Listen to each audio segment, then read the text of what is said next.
Well, we're talking with Ryan Villopoto, who's going to be riding in the Monster Energy Cup tomorrow out at Sam Boyd Stadium. 30,000 people expected. Villopoto, how's it going, buddy? All right. Now, how do you stay focused? What's the worst injury you've ever had? Each year, the best riders on the planet assemble to fight for the Monster Energy AMA Supercross and FIM World Championship. Their 17-round saga will take place over 5 months in stadiums across North America. Amidst the most competitive fields in the history of the sport, Ryan Villopoto has won 2 straight Supercross championships. But the task of moving forward bears the weight of all that success has extracted from his life. Do I love it? Yeah, I do love it. But this isn't everything to me. I'll walk tomorrow. I'll walk away. I was on him a lot, pretty hard on him.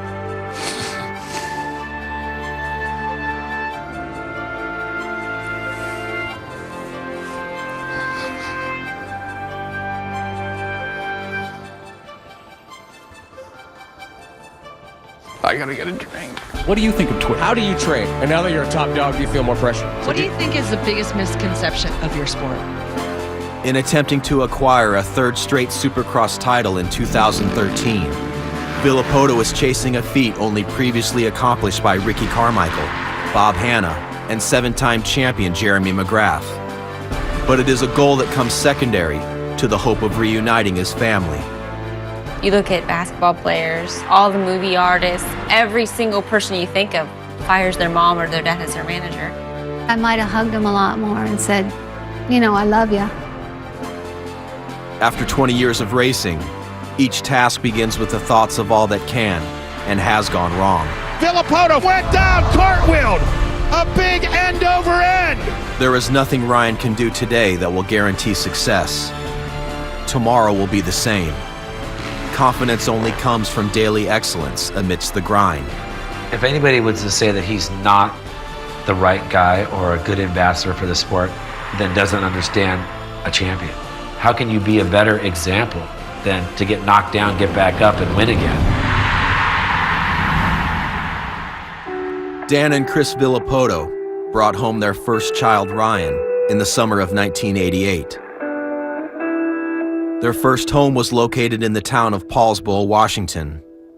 Known for its harbors, Scandinavian influences, and high amounts of precipitation, it seems an unlikely origin for a Supercross champion. The town was chosen for its beauty by Dan's father while traveling through the Puget Sound as the captain of an Alaskan fishing vessel. It was just the way of life that we got brought up into it. My dad raced, my uncle raced, my grandpa still rides. Motocross families in general are probably closer than most because you're like together 24 hours a day, sleeping at the track, and I mean, it's fun. You know, it took a few years, 3 years for him to get going fast, but I knew from the very get-go as him racing 60s, all right, well, he's gonna be a professional. Unknown to most parents at the beginning, the journey of taking a kid with racing potential to the pros will cost them more than $500,000 and years on the road. For the Villopotos, these costs were paid while constantly losing to Ryan's childhood rival, Mike Alessi. Ryan Villopoto was an amateur racer, never won a race when they raced against us. Never. That creates a lot of hard feelings and animosity. Ryan chasing Mike, he knew Mike was faster than him. Mike beat him straight up most of the time. It just made Ryan be pushed that much harder. I'd tell Ryan all the time, try harder, put more effort into it. It never ended. It was just a grind. As Ryan showed more potential, he began to receive racing support, first from Yamaha, then from Kawasaki. But with financial support comes the expectation that the rider will perform at races all over the country, like Loretta Lynn's and Ponca City. 2 weeks before we went to Ponca, my dad had got diagnosed with cancer, and he was really into Ryan's racing. I said, we're going on the road to Ponca and Loretta, Dad, and I'll come back and get you, and then I'll take you home. We were sitting in line at Ponca when my dad died.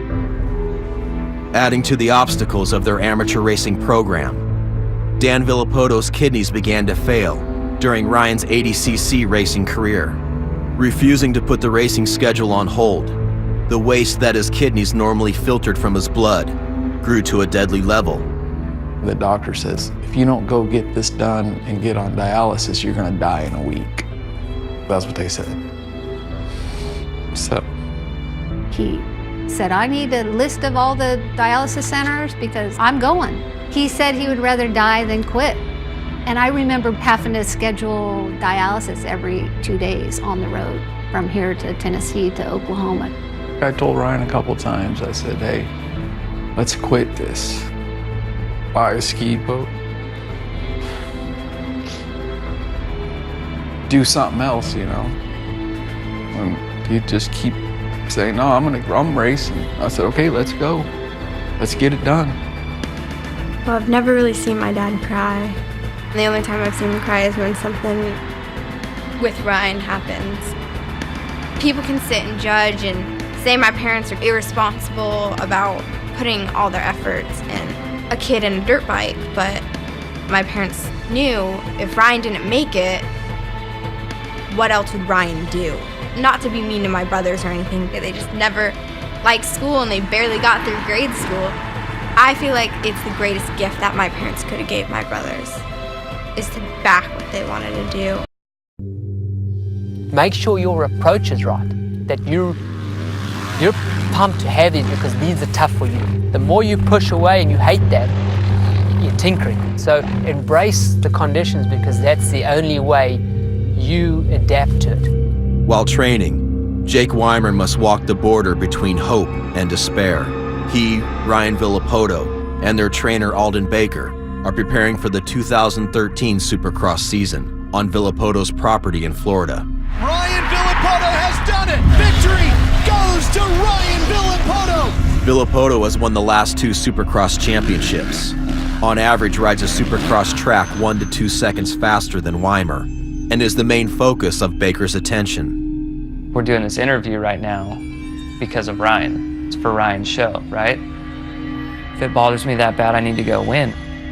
Ryan motivates himself out of how much he can stomp his foot down. I have the #1 plate, I own everyone. And then Jake, what are his options? Could you go back to California and be on your own? Or accept the challenge, embrace that almighty thing that you have weighing on you in a way. The shadow where Jake Weimer currently spends his 9-to-5 workout sessions is the place where Villopoto's younger brother Tyler lived for the first 17 years of his life. Plagued by injuries for much of his career, Tyler is currently trying to race his way to Supercross in 2014 by racing Amsoil Arena Cross this year. Pushing, I mean, some people might call it abuse. They're pushed. The kid's not going to make it unless they're pushed. Ryan was somebody that could take it. You pushed Tyler and he shut down. Pushed his bike up against the trailer, I'm done, I'm not riding. I honestly didn't feel like I had the backing that I needed.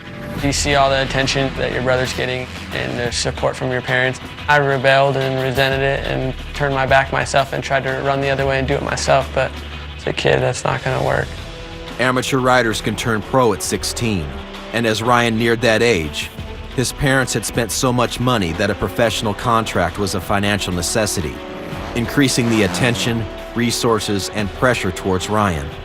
I was a spec builder and I ended up building a house. It took 3.5 years to build it. And then when we didn't have no money, I just sold the whole house for $350,000 and spent all that money going racing. There's a point in time where we're all in or we're quitting.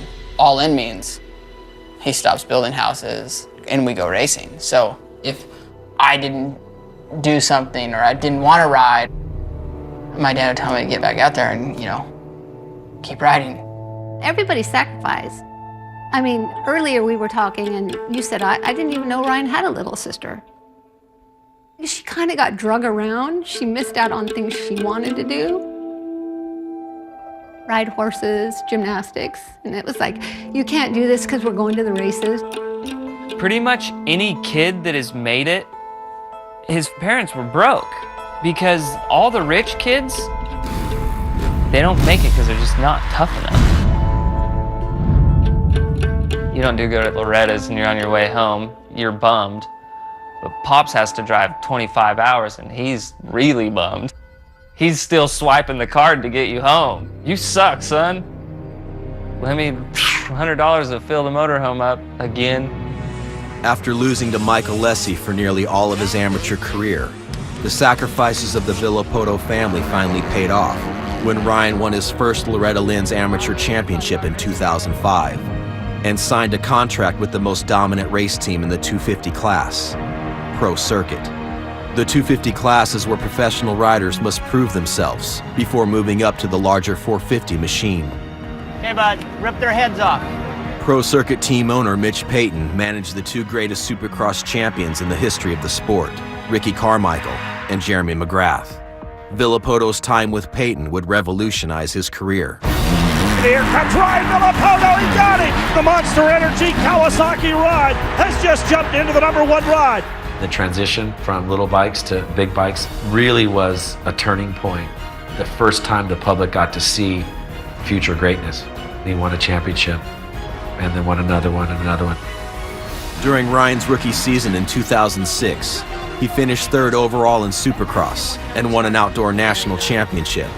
No rider in history has matched the success that Ryan achieved in 2007. He won the West Coast 250 Supercross Championship, the Outdoor National Championship, and the overall victory at the Motocross of Nations. Can you imagine being on a 250F against the best in the world of 250s and 450s, and then you hole shot both motos, and then you lead every single lap, both motos? Like, that kid killed it. Phenomenal. I'm saying it might not ever happen again. It's a perfect recipe for disaster. Making 6 figures. Well, then about 17, what's that mean? Ooh, girls, right? Then you're in Southern California. Ooh, yeah. Junior, you don't want to live with mom and dad anymore. I don't know that I've really met an 18-year-old. Do you want to live at home right now? No. That wouldn't matter if the parents were loaded, but they're not. You done spent everything you had, and there's other siblings. It's a recipe for disaster. The older you get, the contracts, the money, does it get harder with family? Yeah, it does. You have all those people that come up to you and say, oh, I wish I had your life, or I wish I was in your shoes. Well, it's not as glamorous and easy as it looks, that's for sure. For Supercross racers, maturity is forced at an early age. At 16, 17, and 18 years old, Ryan Villopoto was the primary source of income for his family. Ryan Villopoto wins another one! 2 years into racing for Mitch Payton in the 250 class, Villopoto claimed 3 championships and was widely regarded as one of the best racers in the world. Years earlier, his father Dan had liquidated his Washington-based construction business for the sake of Ryan's amateur career and had relocated the family to Southern California. You're able to turn pro at 16. And if you sign a deal for 200 grand, you're 16, but you actually become 21. Just like that. That's basically the way that the parents have to start looking at it. Well, you're doing this for media, you're doing this, you have to go here, you have to fly there. Now it's a job, it's real. You're supposed to do that and then not do these other things. Go to parties, you know, whatever it is. You're supposed to not do that, but you have to fulfill all those other obligations. I mean, we started butting heads then. Mainly at that time it was with my mom. Were we strict? Yeah. But I think he wouldn't be where he's at unless that strictness was there. Would I do some things different? I might have not been any less strict, but I might have hugged him a lot more and said, you know, I love you. You don't think you did that enough? You did it. Yeah, I did it, but just let him know that, you know, I don't know. I remember there was one really big fight, and it was the first time I've ever seen Ryan cry. And my cousin looked at me and said, you guys are moving. He said he wanted Kylie to not grow up being a track girl. He wanted her to go to school and have her own life, not the track to be her life, and I understand that. I guess I'm a little bitter. Not necessarily mad that I had to move. I'm more mad that our relationship disintegrated when I had to move. That's more what I'm bitter about. And it was to the point where I couldn't watch my brother's races on the TV.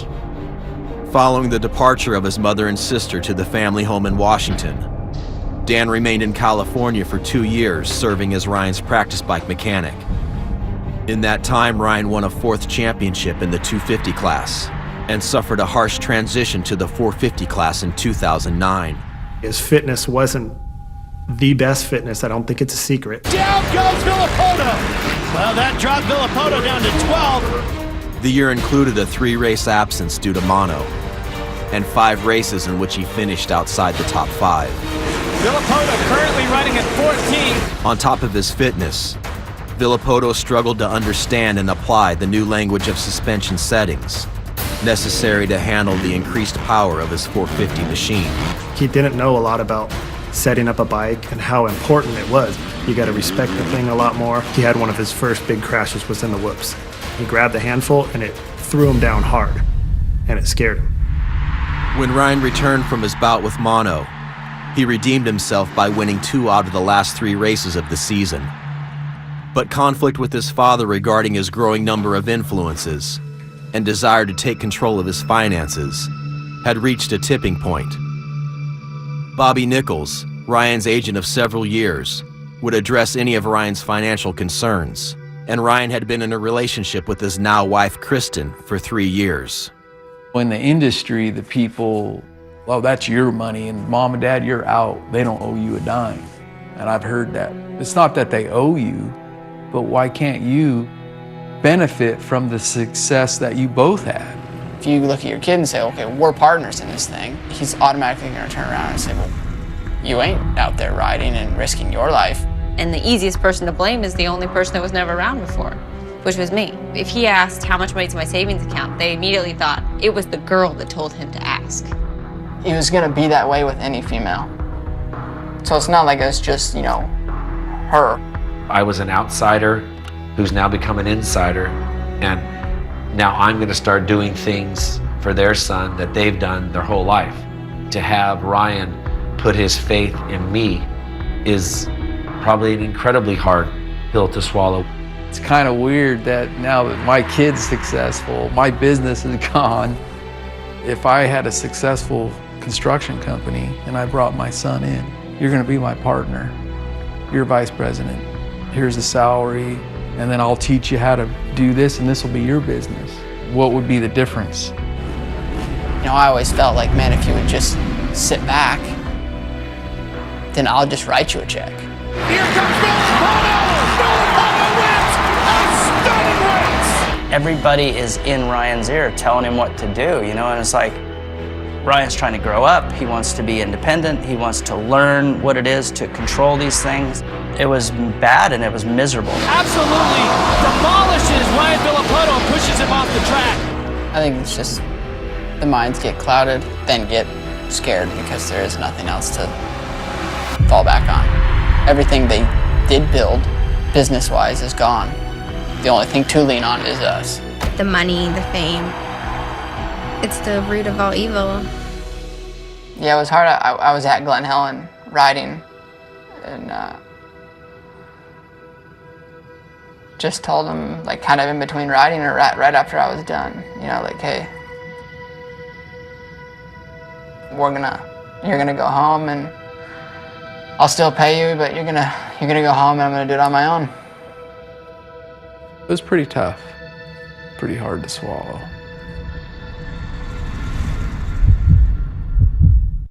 Villopoto deep in the field, trying to fight his way through. After finishing 6th overall in the 2009 Supercross season, Ryan Villopoto's physical condition was further exposed when he tore his ACL 2 weeks into the summer. Between 2008 and 2010, Villopoto went through 3 trainers and parted ways with his mother and father, who had provided much of the daily structure throughout his amateur career. Kristen, Ryan's current wife and girlfriend at the time, was awarded the task of reinstating a successful daily routine. When we first met, they all seemed to have a pretty good relationship. Once I came around and then that all kind of tore apart, I kind of felt responsible. And I mean, to this day, I kind of still do feel responsible. I just started doing everything I could at that point for Ryan, making sure that everything in the house was cleaned up, every flight was booked. If his trainer said he can only eat fish every day, it's got to be prepared this way, you better believe I'm doing that. If I have to get on the bike with him, I'm gonna go, or at least I'm gonna push him out the door. In the 2010 Supercross season, Villopoto lost to incoming rookie Ryan Dungey the opening 3 rounds. But after charging past Josh Hill and Dungey at round 4 in San Francisco, Villopoto won 6 out of the next 8 races and closed within 11 points of Dungey's championship lead. Ryan Villopoto lights the candles and takes a win. He just reeled them off one after another, and he was leading start to finish. Then we get to St. Louis, and Dungey had the whole shot, and Ryan was riding great. Villopoto's charging. The 2 is coming after him. These 2 title heavyweights know it's mano a mano. Ryan knew he needed to get by him, and he tried to make an aggressive move. Now Villopoto runs him in hard, takes him down. The 2 leaders go down. Villopoto's your leader. Dungey, if I was him inside that helmet, I would be so fired up right now. I would focus and I would dig as deep as I can. Oh! Villopoto tosses it away! Villopoto is down hard! It was almost like watching a dream, like it was in slow motion. The bike flipping through the air. I mean, you don't see crashes like that very often. He just was holding his leg, and we knew it wasn't good.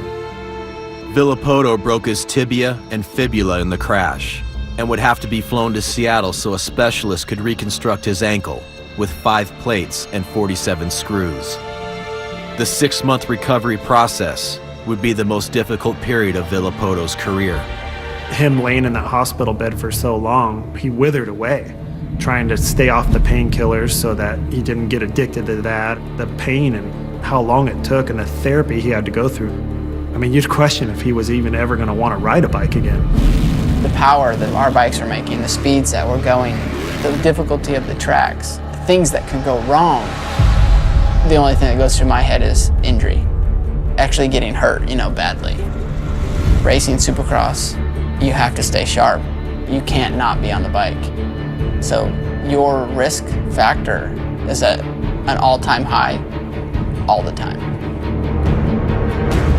A great opportunity showed up. Ryan calls me. He says, hey, Eldon's not working with James no more, and I can work with him. What do you think? I had worked with Eldon with James, and I said, it's a no-brainer. He's the best guy in the sport, and he's proven. Did it with Ricky, did it with James. If you have this opportunity, you need to jump on it now before someone else does. When Ryan approached me, I was actually worried. I didn't think he had the physical capabilities anymore to do the job right. I took him to a specialist that actually looked him over and ran tests to see if that foot was going to be enough motion, enough feel. The body forgets pain. I forgot by the time I was able to start walking and, all right, well, when can I ride type of deal. There's a trust factor too, that he has to trust me. At first, he was a little like, I don't know. I really don't know. I looked him in the eyes and I said, I think we can be ready. And that's probably the only time you could see he actually believed. Villopoto and Baker began training together just 3 months before the start of the 2011 Supercross season. Ryan Dungey came into 2011 fresh off a Supercross title, outdoor title, and Motocross of Nations victory. Chad Reed came into the year on a team built around himself, and James Stewart was out to prove that he could beat his former trainer. Going into Anaheim, 2011, no one expected anything after Ryan broke his leg so bad. Everyone was saying, nah, he's done, he's career ending, his competitors saying it. There's a pass for the lead. Villopoto takes advantage. He's done it. Ryan Villopoto wins Anaheim 1. From round 1 to round 10 in Indianapolis, Villopoto was the most dominant rider in the series, winning 5 races. Checkered flag falls for Ryan Villopoto. But his 26-point lead in the championship would shrink dramatically by round 16 in Salt Lake City, leaving Chad Reed, Ryan Dungey, and James Stewart all with a shot at the title. We went to Salt Lake. Ryan, he was kind of in a weird mood that day, and my temper was getting short. I got on him and said, this is it. If you're going to be a champion, you need to make this happen. Ryan Villopoto has just set the fastest lap of the main event, so Villopoto now finally is coming to life here. Reed makes a mistake. Villopoto goes that by. opens the door. Up on the podium, and Stewart is down. There goes Villopoto. Villopoto to the checkered flag. He lights the candles and extends his points lead. Confidence went back up again. Going into Vegas, he had a cushion, brought the championship home. Ryan Villopoto has won his first ever Monster Energy AMA Supercross and FIM World Championship. Villopoto's first Supercross championship propelled him to arguably the most successful year ever experienced by a Supercross racer. In the following months, Villopoto won the Outdoor National Championship, led Team USA to a Motocross of Nations victory, and completed a 3-race sweep at the inaugural Monster Energy Cup. And Ryan Villopoto has done it, and he's a millionaire after just one race. His $1 million reward was the largest prize for a single race in the history of the sport. It's a lot of work, there's a lot of risk involved. When I win, everybody that's in my group wins, from my mechanic to my wife to my trainer. It takes work from all of us, and when we do win, there's nothing better. While 2011 was the most successful year of Villopoto's career, he was still estranged from his family. His parents, brother, and sister merely watched from the outside.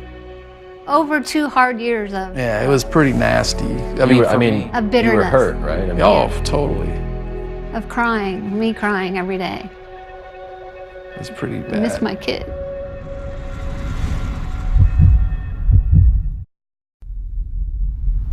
It would make my life easier if I were just the best guy and I won every time. You just go through your life and it'd be relatively easy. You wouldn't second guess or think about really anything. But to know that you have to show up every weekend ready to race, and not only race, but it's gonna be a brawl. Other guys are gonna be right there, Chad or Ryan. That wears on you. In 2011, Ryan Villopoto won every championship he entered. As the 2012 season opener at Anaheim approached, a second straight Supercross championship was the expectation. The bike was better, he was better, and we were just building. 2011 was coming off that injury. He was able to win everything, so we went into Anaheim and came out winning. Whole shot goes to the #1, Ryan Villopoto, and he's making a big, huge statement here tonight. Following his victory at Anaheim, Ryan Dungey, James Stewart, and Chad Reed each found the top step of the podium at the next 3 rounds. Never before in the history of Supercross had 4 former champions won consecutive races to start the season. The speeds kept going up and up and up because these guys were just pushing each other to the limit. Dallas, when Chad was riding right on Ryan's rear wheel, Ryan had told me he was going as hard as he could, but he said if they both rode that pace, someone was going to go down, so he was just about to let him by. Oh, the bars! Goes right over the bars! And Chad Reed takes a violent tumble. The crash at Dallas would end Reed's season with a torn ACL. It was the continuation of a season marred by injuries. At Los Angeles, Trey Canard had been eliminated from the title hunt with a broken back. Ryan Dungey would break his collarbone at practice, and James Stewart would suffer a series of crashes and injuries throughout the season. And this championship takes another twist, and there goes Stewart again! With 8 victories, Villopoto wrapped up his second consecutive Supercross title at round 13 in Houston. Never had a rider clinch the championship so early in the 40-year history of the sport. It was a huge thing for Ryan to do. The last time someone won back-to-back titles was Ricky Carmichael. 2 rounds after clinching the title, the series moved to Villopoto's hometown, Seattle. But the main event would see the end of the most dominant stretch of Ryan's career. The first time carrying the #1 plate in front of his hometown crowd, and he is crawling off the track. Washed the front end out, but his leg was already stuck to the ground, so his leg stayed one way and the front tire went that way. That angle just popped his knee out. Ryan's second ACL replacement would be his third major surgery in 4 years. Training is the only effective injury prevention method in Supercross, and the only way to keep up with your competition. And Ryan Dungey completes the year with his 4th victory. When Ryan Dungey returned from his broken collarbone, he won the final 2 races of the Supercross season, and Davey Millsaps was able to finish a career best 2nd in the series. Villopoto's trainer, Alden Baker, put him on a bicycle 3 days after his surgery, beginning an 8-month campaign to Supercross in 2013. No cell phones in the dojo. You know what dojo means? What does it mean, Jacob? Place of learning. Thank you, my son. Place of learning. Now let's learn how to get fit. Remember when he said, we do 100 push-ups, can we not go to the gym? And I said, bring it on. He did 99. 99. And we went to the gym.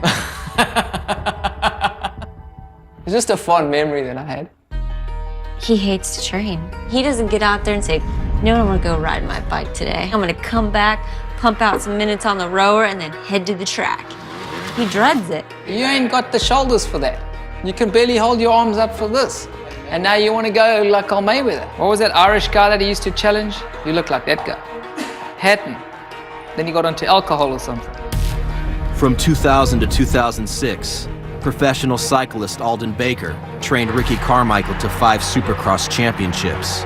Incessant training has been the norm among Supercross riders ever since.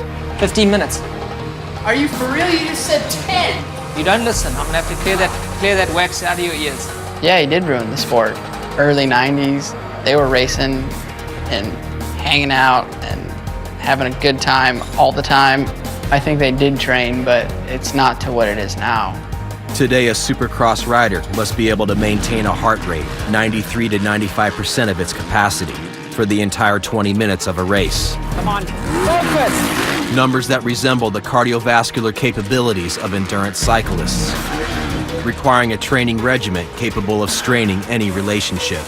You have short-term memory. You can't count reps when we're in the gym. Don't let me come and beat you up now. We can fight if you want. Oh, dude, I'll work you over so easily. If we didn't have these blowouts or fights, then somebody's doing something wrong because it's too easy then, I guess. Whether he hates it or he doesn't hate it, Ryan needs the discipline. Eldon has taken over for what his dad has done. Wouldn't care who if it's Ryan Villopoto or not. Eldon's gonna come in there and do his job and is the best at what he does. It's changed Ryan's career. Yeah, it hasn't been that bad for you. I told you. You sit on the couch, do a little program work, come here, boss everybody around. Oh, Casey starts. Oh yeah, Ryan 15. Go back home, tea and scrumpets, and back at it again, boys. That's right. That's why I'll be lining up at A1. Why not? I'll be lining up for you at A1. And then when I fail, you're like, then you'll be mad at me. That'll be an understatement.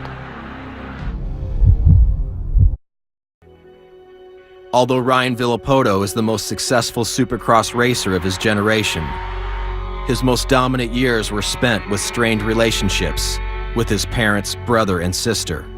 But things began to change throughout the process of rehabbing his latest injury and training for the 2013 Supercross season. It was pretty bad. I didn't talk to him for 8 months, a year. And then would try, and then, you know, things would get bad. I wouldn't talk to him for a couple months, and then try again. I didn't talk to Ryan for 3 years.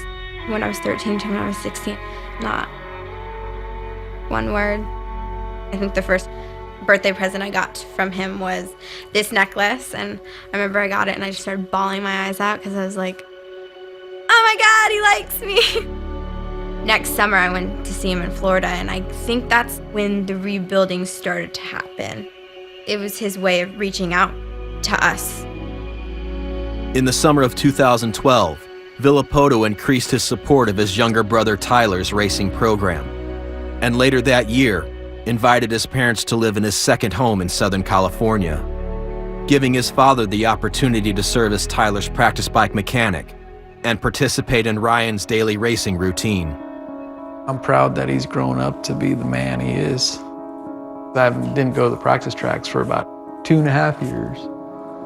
And now I started going to the practice tracks.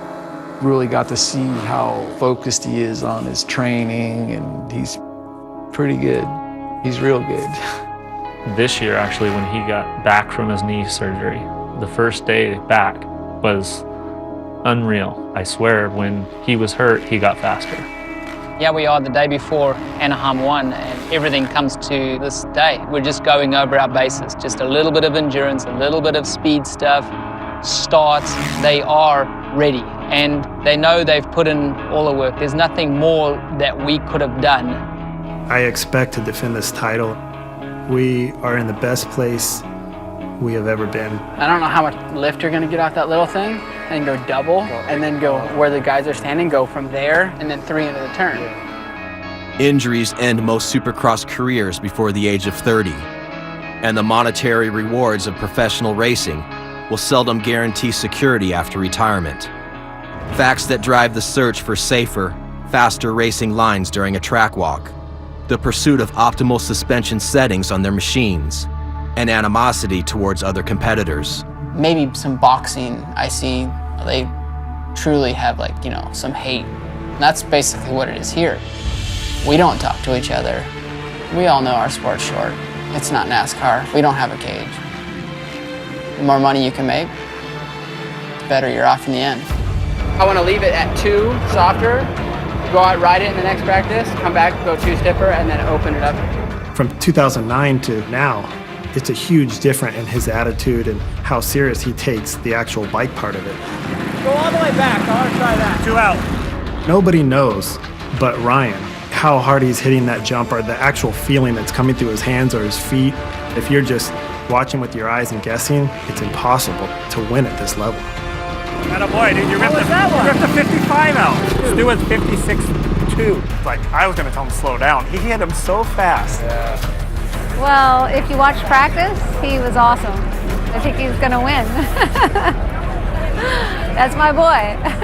2013 will be Villopoto's first 450 class season with his family integrated into his life. But the satisfaction that fact brings has no place in the mind of a racer. We get hired for one reason, and that reason is to win. You almost become numb. How hard it was to get to where we are now. Injuries, we have to stay so fit. The day of the race, we have 3 different autograph signings and then 3 practices. Everything you deal with, everything you go through, I just become numb to certain things. Ryan's not some outgoing character that's going to be in front of the camera. He's the best guy, says all the right things. That's probably never going to be Ryan. Ryan's a racer and a champion. From Angel Stadium in Anaheim, the season opener. I did miss out on a lot during my childhood because Ryan was racing every weekend, and people say it all the time, we get the bad end of the deal, but in my eyes, I didn't, because I got to see my brother do something that he loves, and I got to see him be something great. Come on, Ryan. Go, buddy, go, go, go. Who's going to get the start? That looks like Kennard with a great one on the outside. Millsaps grabs it. Oh, where you at, bud? Where you at? Finally, we see Villopoto. Villopoto is as far Still back waiting. as 12. He's got a lot of work to do here. Here comes Villopoto on that green Kawasaki with the red number plate, sporting the number 1. Oh, Villopoto off the track. Big mistake, and goes over the berm. All right, ride smooth, buddy, ride smooth. Come on. Villopoto now on the back of James Stewart. Villopoto alongside of Stewart. He goes down again. Ryan Villopoto came to the first race at Anaheim, hoping to begin his campaign for a 3rd straight Supercross championship, a feat that would put him among the top 3 riders in the history of the sport. Ryan started the race in 13th, slid off the track on lap 4, and was battling for 7th with James Stewart on lap 8. All right, ride smooth, buddy, ride smooth. Come on. Villopoto now on the back of James Stewart. Villopoto alongside of Stewart. He goes down again. And he's limping. And Villopoto was limping as he got back to his bike. It's going to be between these 2 for the win here. Here comes Kennard. He makes the move up the inside. Villopoto has more trouble. Man, this night is just gone from bad to worse for him. Make it tough to three-peat right now. Here's Millsaps. Oh, Kennard goes sideways. Millsaps is in the lead. After his second crash, Ryan finished the race in 16th without his right glove and goggles. That was unbelievable. I've never seen anything like that. Of the 57 450 Supercross class races Villopoto has started and completed, it was the second worst finish of his career. Got a whole year, dude. We've been in worse positions. Really, really frustrating to know what he has in the tank and what he is capable of, and then to see such a mess. You're the reigning two-time Supercross champion. You need to focus on you. You should have dealt with him quickly. If this was like maybe 5 years ago, I probably would have been in there. What'd you do? What'd you do? He's hard on himself, so he doesn't need me to pour gas on the fire. On the good side is he finished. He got some points. Most guys that are riding around without one glove and goggles and everything else would quit. He looks unbelievable in practice. He's railing the corners like no other. I'm like, how is he making it? Because he was going so fast. It's not over. He can come back from this. Villopoto left the opening round 20 points behind race winner Davey Millsaps. In order to become the fourth rider in history to win 3 straight Supercross championships, he will have to close that gap in the upcoming rounds. The same night Ryan finished 16th, his younger brother Tyler did not qualify for the opening round of the Amsoil Arena Cross Series. Tyler is trying to revive his racing career after a 4-year hiatus. You need to go around the corner faster instead of like slowing down, slamming it like that. That takes all your momentum away. On a daily basis, the Villopoto family will work together and share their evenings for the first time in 2 years. Is it worth it? Yeah, I think it's worth it. Just to be a part of it, and you know, everyone tells me, oh, you're living the dream. I must be living the dream. I am. I would never have thought I would race a motorcycle again in my life. If you were to tell me that a year and a half ago, I'd have literally probably got mad at you because you're saying things that I wish could happen.